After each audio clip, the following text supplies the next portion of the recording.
ငါမိတ်ဆွေတို့ဒီနေ့350ပွဲ free ရှာပေးမှာဖြစ်ပါတယ်ဒီညအတွက်ကျွန်တော်တို့ series A တွေကပွဲစဉ်တစ်ပွဲကို350ပွဲဖြည့်ရွေးမှာဖြစ်ပါတယ်နော်တိုရီနိုနဲ့အမ်ပိုလီပွဲကိုစတင်ပြီးတော့သုံးသပ်ပေးပါမယ်တိုရီနိုနေနဲ့အိမ်ကွင်းမှာ AC မီလန်တီးခဲ့ပါမာကိုတည်ရပေါ့နော်မွန်ဆာကိုလည်းဝေးကွင်းမှာနိုင်ခဲ့တယ်ပေါ့နော်နောက်ဆုံး3ပွဲမှာရလက်ကောင်းခဲ့တဲ့တိုရီနိုနေနဲ့ဒီညအမ်ပိုလီကိုပြားတလုံး90နိုင်ပေါ့နော်ပြား100တလုံး90နိုင်ဝန်းကျင်ပဲပေးထားတယ်ပေါ့နော်ဒီဈေးပျော့လားကျွန်တော်တို့လေ့လာကြည့်အောင်တူရီနိုနဲ့ level 2ဦးဒီနီကအမ်ပိုလီကို180နိုင်ပေးခဲ့တယ်နောက်ပြီးတိုရီနိုရဲ့အောက်ကဂျီနိုကလည်းအမ်ပိုလီကို180နိုင်ပေးခဲ့တယ်ပေါ့နော်ဒါဆိုရင်ဝေးကွင်းရောအိမ်ကွင်းရောနောက်ဆုံး3ပွဲဆက်ရလက်ကောင်းခဲ့တဲ့တိုရီနိုနေနဲ့ဒီညအမ်ပိုလီကို190နိုင်ဆိုတဲ့ဂျီပဲပေးထားတာကပျော့လွန်းတယ်ပေါ့နော်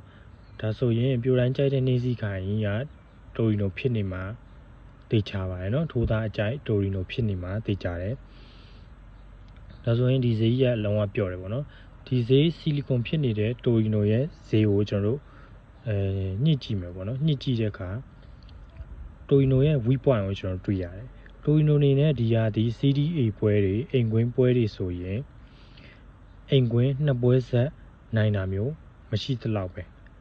ဆိုတော့ပထမပွဲအိမ်ကွင်းနိုင်ခဲ့ပြီးရင်သူ့အနေနဲ့ဒုတိယပွဲအိမ်ကွင်းမှာအနေငယ်ရုံးကန်ရလေးရှိတယ်အဲ့လိုရုံးကန်ရတဲ့ရလက်ကလည်းတည်ရည်နဲ့အရှုံးရလက်ပဲဖြစ်တယ်နောက်တစ်ချက်ဒုတိယချက်ပေါ့နော်တိုရီနိုရဲ့ဒုတိယ weak point အချက်ကတော့တိုရီနိုဟာအမ်ပိုလီနဲ့နောက်ဆုံး220တွေ့ခဲ့တဲ့ပွဲစဉ်တွေမှာ2ကြိမ်ဆက်နိုင်တာမျိုးမရှိခဲ့ဘူးတစ်ကြိမ်နိုင်ပြီးရင်နောက်တစ်ကြိမ်ကတည်ရည်သို့မဟုတ်တိုရီနိုအရှုံးဒါမျိုးတွေဖြစ်ခဲ့တယ်ပေါ့နော်ဒါကြောင့်ကျွန်တော်တို့ကပထမအချက်အရာတိုရီနိုအိမ်ကွင်း2ပွဲဆက်မနိုင်ဘူးပထမအိမ်ကွင်းမှာတိုရီနိုက AC မီလန်ကိုနိုင်ခဲ့ပြီးပြီဆိုတော့ဒီညအိမ်ကွင်းမှာတည်ရည်ဒါမှမဟုတ်အရှုံးရလက်ဖြစ်ဖို့များတယ်ဒုတိယအချက်အနေနဲ့ကတိုရီနိုအနေနဲ့အမ်ပိုလီကိုနောက်ဆုံး220မှာ2ကြိမ်ဆက်နိုင်တာမျိုးမရှိခဲ့ဘူးဒါကြောင့်တိုရီနိုနဲ့အမ်ပိုလီကိုပထမအကျော်အမ်ပိုလီကွင်းမှာတိုရီနိုကနိုင်ခဲ့ပြီးပြီဆိုတော့ဒီညဒုတိယအကျော်မှာပေါ့နော်ဒုတိယအကျော်မှာသူ့အနေနဲ့2ကြိမ်ဆက်မနိုင်တဲ့အကျင့်ဇယအရာဒီညအမ်ပိုလီကိုတည်ရည်ဒါမှမဟုတ်အရှုံးမဲ့ကစားနိုင်မယ်လို့ထင်တယ်ယူဆတယ်ဒါကြောင့်မလို့ကျွန်တော်တို့ဒီညပွဲကဈေးပြော့နေတဲ့အချက်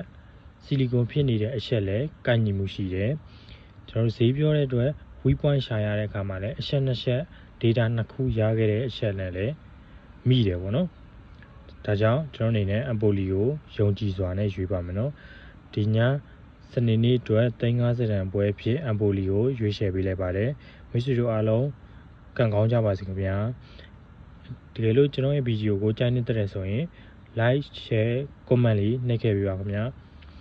ဒီဗီဒီယိုကိုအစအဆုံးမကြည့်နိုင်တဲ့မိတ်ဆွေတို့အတွက်လည်းကျွန်တော်ရဲ့ရွေးချယ်မှု